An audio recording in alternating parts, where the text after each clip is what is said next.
کفار مکہ نے بنو ہاشم سے بائیکاٹ کیوں کی؟ دعوت تبلیغ کے لیے رسول اللہ صلی اللہ علیہ وآلہ وسلم نے طائف کا ہی سفر کیوں کیا؟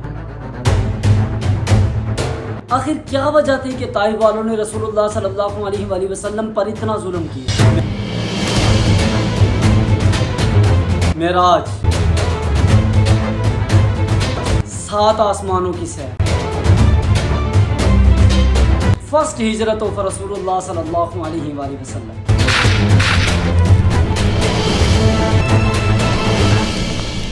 اسلام کا ابتدائی دور بڑا سخت اور بڑا خطرناک دور تھا۔ کفار مکہ مسلمانوں پر ظلم و ستم کے پہاڑ توڑتے تھے، اور یہ ظلم صرف مسلمانوں تک محدود نہیں تھا بلکہ حضور اکرم صلی اللہ علیہ وآلہ وسلم کے پورے خاندان کے ساتھ بائیکاٹ کر رکھا تھا، اور اسی بائیکاٹ کی وجہ سے حضور اکرم صلی اللہ علیہ وآلہ وسلم کے خاندان بنو ہاشم کو مکہ چھوڑ کر شیب ابی طالب میں جا کر رہنے پر مجبور کیا، اور اس 3 سال کے بائیکاٹ کے عرصے میں حضور اکرم صلی اللہ علیہ وآلہ وسلم کے خاندان والوں نے پتے اور چمڑا کھا کر گزارا کیا۔ اب کفار مکہ اس سے زیادہ کچھ اور کر بھی نہیں سکتے تھے، کیونکہ حضور اکرم صلی اللہ علیہ وآلہ وسلم کی سپورٹ میں مکہ کی 2 بہت بڑی شخصیات کھڑی تھی۔ نمبر 1، حضور اکرم صلی اللہ علیہ وآلہ وسلم کے چاچا حضرت ابو طالب رضی اللہ تعالیٰ عنہ، اور نمبر 2، حضور اکرم صلی اللہ علیہ وآلہ وسلم کی زوجہ حضرت خدیجہ الکبریٰ رضی اللہ تعالیٰ عنہ۔ لیکن بائیکاٹ کے اس 3 سال کے عرصے میں یہ دونوں شخصیات اس دنیا فانی سے چل بسی۔ اب حضور کے خاندان کے ساتھ یہ جو بائیکاٹ تھا یہ تو ختم ہو گیا، لیکن مسلمانوں پر یہ جو کفار مکہ ظلم کر رہے تھے یہ ظلم بڑھتا گیا، اور مسلمانوں کو مجبوراً مکہ چھوڑ کر حبشہ کی طرف ہجرت کرنا پڑی۔ اور اس ظلم کی وجہ سے حضور اکرم صلی اللہ علیہ وآلہ وسلم کے اندر جو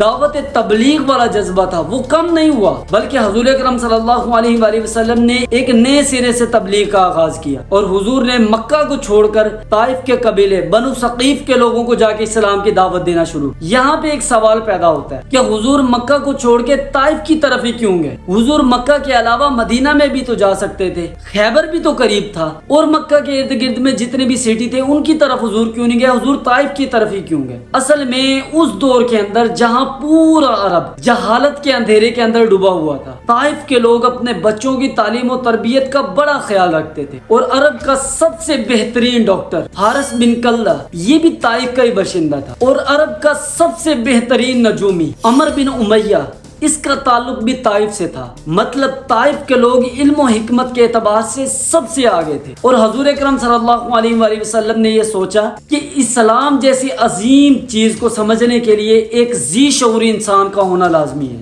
اسی لیے حضور اکرم صلی اللہ علیہ وآلہ وسلم مکہ کو چھوڑ کے طائف کی طرف گئے، اور آلموسٹ 100 کلومیٹر کا راستہ بالکل پیدل طے کرنے کے بعد حضور طائف میں پہنچے، اور طائف کے تمام سرداروں کو اسلام کی دعوت دینا شروع کی۔ حضور کے ساتھ حضور کے ایک غلام حضرت زید بن حارثہ رضی اللہ تعالیٰ عنہ بھی موجود تھے۔ بعض مورخین نے لکھا ہے کہ حضور اکرم صلی اللہ علیہ وآلہ وسلم نے طائف کے اندر 10 دن گزارے، اور بعض نے یہ بھی لکھا ہے کہ حضور نے طائف کے اندر 1 مہینہ سٹے کیا اور تمام لوگوں کو اسلام کی دعوت دی۔ لیکن طائف کے ایک باشندے نے بھی حضور اکرم صلی اللہ علیہ وآلہ وسلم کی دعوت تبلیغ پر اسلام کو قبول نہیں کیا۔ حضور اکرم صلی اللہ علیہ وآلہ وسلم طائف کے 3 سب سے بڑے سرداروں کے پاس گئے، عبد یعلیل بن عمر، حبیب بن عمر اور مسعود بن عمر۔ یہ تینوں عمر کے بیٹے تھے، اور یہ سب سے بڑے سردار تھے۔ حضور نے تینوں کو بلایا اور تینوں کو اسلام کی دعوت دی۔ انہوں نے حضور کی بات سنی، اور اس کے بعد اسلام تو قبول نہیں کیا، الٹا حضور پہ جملے کسے، اور حضور اکرم صلی اللہ علیہ وآلہ وسلم کو طائف سے نکال دی۔ اور جب حضور طائف سے نکلنے لگے، حضور کے پیچھے نوجوان مجنون لوگ اور بچوں کو لگایا جو کہ حضور کے پیچھے بھاگتے، اپنے بتوں کے نعرے لگاتے اور حضور پر پتھروں سے بارش کرتے، اور اس ظلم کی وجہ سے حضور اکرم صلی اللہ علیہ وآلہ وسلم کا پورا جسم خون سے بھر گیا، اور حضور اکرم صلی اللہ علیہ وآلہ وسلم کے جو نالین مبارک تھے وہ خون سے تر ہو گئے، اور حضور طائف سے باہر آئے۔ طائف کی اتنے برے ایکسپیرینس کے بعد بھی حضور اکرم صلی اللہ علیہ وآلہ وسلم نے اسلام کی تبلیغ کا جو سلسلہ تھا وہ جاری رکھا۔ حضور جیسے ہی طائف سے باہر آئے، ایک انگوروں کی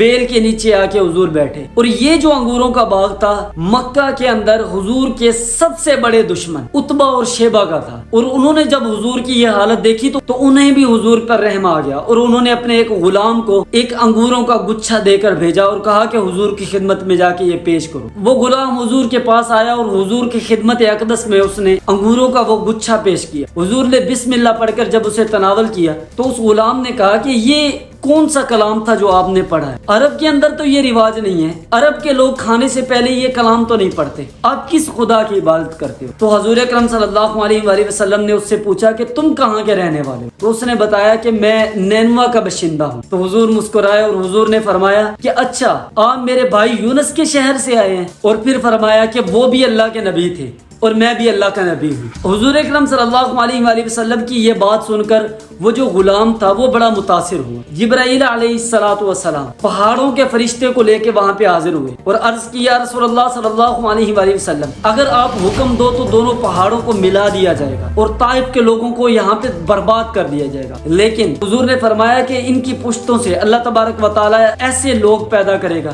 جو کہ اسلام قبول کریں گے اور اسلام کی مدد کریں گے۔ اور حضور اکرم صلی اللہ علیہ وآلہ وسلم نے وہاں طائف کے لوگوں کے لیے دعا کی اور وہاں سے مکہ کی طرف روانہ ہوئے۔ رستے میں ایک وادی سے حضور کا گزر ہوا اور جنوں کی ایک پوری جماعت حضور کے پاس آئی اور انہوں نے وہاں پہ اسلام قبول کیا۔ اب حضور مکہ میں انٹر نہیں ہو سکتے تھے کیونکہ مکہ کی جو سٹیزن شپ تھی وہ حضور کے لیے ختم کر دی گئی تھی۔ حضور اکرم صلی اللہ علیہ وآلہ وسلم کو مکہ کے اندر رہنے کے لیے کسی کی پناہ طلب کرنی تھی، سو حضور اکرم صلی اللہ علیہ وآلہ وسلم نے مکہ کے اندر 2-3 لوگوں کے پاس اپنے غلام کو بھیجا، یعنی حضرت زید بن حارثہ کو۔ تو مطعم بن عدی نامی شخص نے حضور اکرم صلی اللہ علیہ وآلہ وسلم کو پناہ دی اور حضور اس کی پناہ میں مکہ کے اندر جا کے رہے اور حضور نے وہی دعوت تبلیغ والا جو سلسلہ تھا وہ جاری رکھا۔ ہر سال مکہ کے اندر طواف کرنے کے لیے جتنے بھی لوگ آتے حضور ان کے خیموں میں جاتے اور انہیں جا کے اسلام کی دعوت دیتے، اور اگلے ہی سال مدینہ سے ایک قافلہ طواف کرنے کے لیے آیا اور حضور نے ان کے خیمے میں جا کر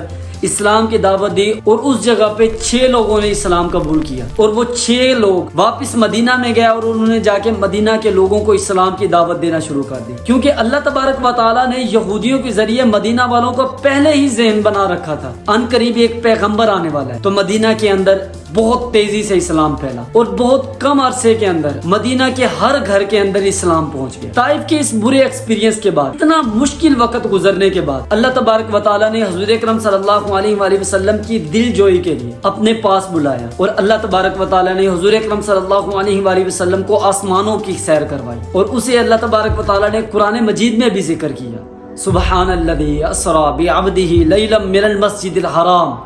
الی المسجد الاقصی۔